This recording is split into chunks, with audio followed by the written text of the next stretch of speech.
Salut les gens de partout, vous me suivez, je vous salue, je suis très heureux de savoir que vous êtes en train de me suivre maintenant. Mon nom c'est Fiston et la Meji, appelle-moi Ozorbi.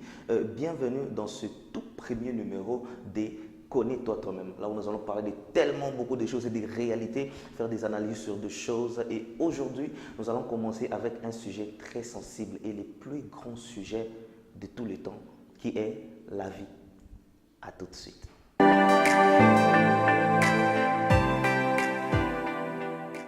Voilà, la vie.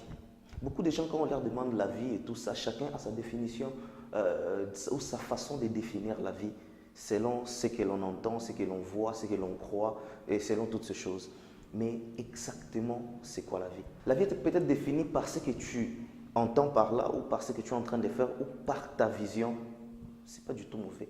Il y a des gens, quand tu lui demandes et toi là, qu'est-ce que tu veux faire de ta vie? Et la personne te répond Rimamachaka. Mon frère, c'est pas ça dedans. Hein. Quand on te demande c'est quoi la vie, il faut dire Rimamachaka Toulu. Jésus n'est pas là dedans. Hein. Il faut d'abord commencer par toi-même. Il ne faut pas blaguer avec Dieu. Et une autre personne, tu lui demandes qu'est-ce que tu vas faire de ta vie?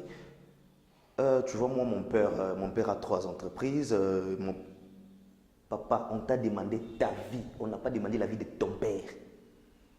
D'autres personnes, tu lui demandes qu'est-ce que tu vas faire de ta vie, c'est quoi ta vision et tout ça, tu projettes quoi dans l'avenir?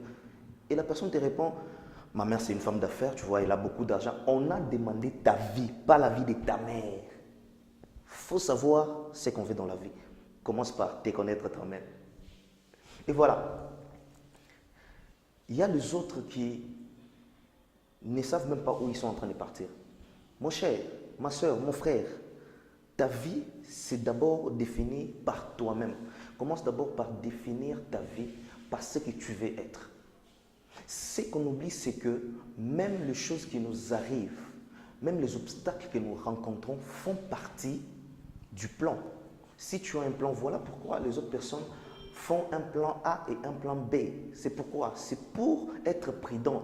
Du moment où dans son plan A, il y a des choses qui peuvent faire de sorte que ça ne soit plus possible de l'appliquer, on fait recours au plan B. La vie, ce n'est pas du tout difficile. Ce qui est difficile, c'est vivre. Voilà, je comprends. Parfois, c'est ce qu'on dit, on n'arrive même pas à réaliser. Ouais, ça, je comprends. Mais il faut toujours savoir qu'il faut vivre. Bon, la vie, c'est la vie, il faut vivre. Et quand on vit, on respire, on mange, tout ça, ça fait partie de la vie. Mais ce que l'on veut être est autre chose. Ton être, mon frère, ma soeur, c'est quelque chose qui doit être d'abord prédéfini par toi-même. Planifier quelque chose est toujours meilleur parce qu'on sait au moins faire le pour et le contre, savoir où on peut et où on ne peut pas. Personne ne viendra te connaître plus que toi-même.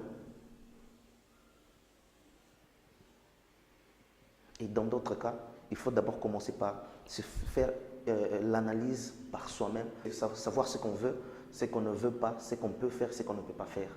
La vie, ce n'est pas du tout difficile, mais c'est vivre qui est difficile.